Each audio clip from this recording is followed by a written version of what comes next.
Hi friends, welcome to செல்வ Vinayaka channel. இன்றைக்கி நம்ம சேனலில் என்ன பார்க்க போகிறோன்னா, பசலைக்கீரை கூட்டு பொரியல் எதுனாலும் வச்சுக்கலாங்க. நம்ம இன்றைக்கி பார்த்திங்கன்னா டிஃபனுக்கும் சாதத்துக்கும் சேர்ந்த மாதிரி இருக்க மாதிரி பசலைக்கீரையை வச்சு சூப்பரான ஒரு குழம்பு மாதிரி ரெடி பண்ணியிருக்கோங்க. வாங்க வீடியோக்குள்ளே போய் பார்க்கலாம். கீரையை நல்லா கழுவி சுத்தம் பண்ணி எடுத்து வச்சாச்சு. இங்கே புளி நனைய போட்டு ஊற போட்டு வச்சுருக்கோம். அதுக்கப்புறம் பார்த்திங்கன்னா இங்கே 2 தக்காளி பழம், அது போக கொஞ்சம் பல்லாரி வெங்காயம், 2 பல்லாரி வெங்காயமும் எடுத்து வச்சுருக்கோம். இதை நல்லா பொடிசாக கட் பண்ணி எடுத்து வச்சுக்கலாம். இதுக்கு கொஞ்சமாக வத்தப்பொடி, உப்பு இது எல்லாமே நம்ம ரெடியாக எடுத்து வச்சுக்கிட்டோம். வாங்க எப்படி அடுத்து பார்த்திங்கன்னா வெங்காயத்தை நல்லா பொடிசாக நறுக்கிக்கலாம்.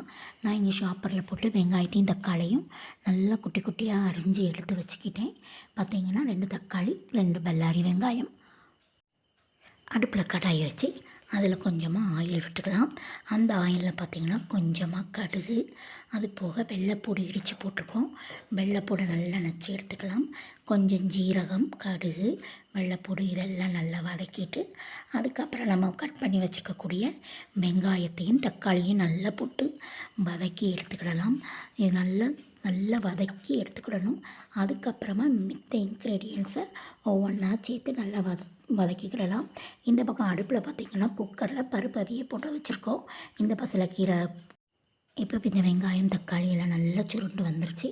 இப்போ நம்ம வச்சுருக்கக்கூடிய மிளகாத்தூள், உப்பு இதெல்லாம் சேர்த்து போட்டு நல்லா வதக்கி எடுத்துக்கலாம். இது கூட நல்லா வதக்கி எடுத்துக்கலாம். இப்போ நம்மளுக்கு வெங்காயம் தக்காளி வத்தப்பொடி எல்லாம் சேர்ந்து நம்மளுக்கு இந்த மாதிரி நல்லா கிரேவி மாதிரி சூப்பராக வந்திருக்கு.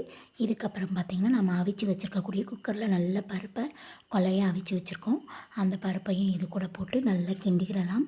இதை இந்த பசலைக்கீரை குழம்பு மாதிரி நம்ம கொஞ்சம் தண்ணியாக வச்சுக்கிட்டோன்னா சாதம், சப்பாத்தி, இட்லி, தோசை எல்லாத்துக்குமே அவ்வளோ சூப்பராக இருக்கும். மார்னிங்கே வச்சுட்டோன்னு வச்சுக்கோங்க. இதை நம்ம இட்லி, தோசை, சப்பாத்தி மார்னிங் டிஃபனுக்கும் வச்சுக்கலாம், ஆஃப்டர்நூன் ரைஸுக்கும் வச்சுக்கலாம். மிச்சம் இருந்ததுன்னா அதை நைட்டுக்கும் வச்சுக்கலாங்க. ஒரு இதை பார்த்திங்கன்னா 3 நேரம் வச்சு நம்ம சாப்பிட்டுக்கலாம். அவ்வளோ சூப்பராக டேஸ்ட்டாகவும் இருக்கும், ஹெல்த்தியானதும் கூட. இப்போ இது கூட கொஞ்சம் தண்ணி விட்டு இதை நல்லா கிண்டி எடுத்து வச்சாச்சு. இது நல்லா கிண்டி வந்ததுக்கப்புறம் தேவையான அளவு உப்பை போட்டுக்கலாம். உப்பை போட்டு முடிச்சுட்டு அதுக்கப்புறம் பார்த்திங்கன்னா நம்ம அவிச்சு வச்சுருக்கக்கூடிய கீரையும் போட்டு நல்லா கிண்டி கொதிக்க வச்சு இறக்கிட்டோன்னா சூப்பரான பசலைக்கீரை குழம்பு நம்மளுக்கு ரெடி ஆகிட்டுங்க. நீங்களும் உங்கள் வீட்டில் இதேமாதிரி செஞ்சு பார்த்து சுவை எப்படி இருக்குது அப்படிங்கிறத நம்மளுக்கு கமெண்ட் பாக்ஸில் கமெண்ட் பண்ணுங்கள் ஃப்ரெண்ட்ஸ். இந்த டிஷ் நம்ம ஆல்ரெடி ஷார்ட்ஸாகவும் போட்டிருக்கோம். ட்ரை பண்ணி பார்த்துட்டு எப்படி இருக்குங்கிறது எனக்கு கமெண்ட் பாக்ஸில் கமெண்ட் பண்ணுங்கள். Thank you, take care.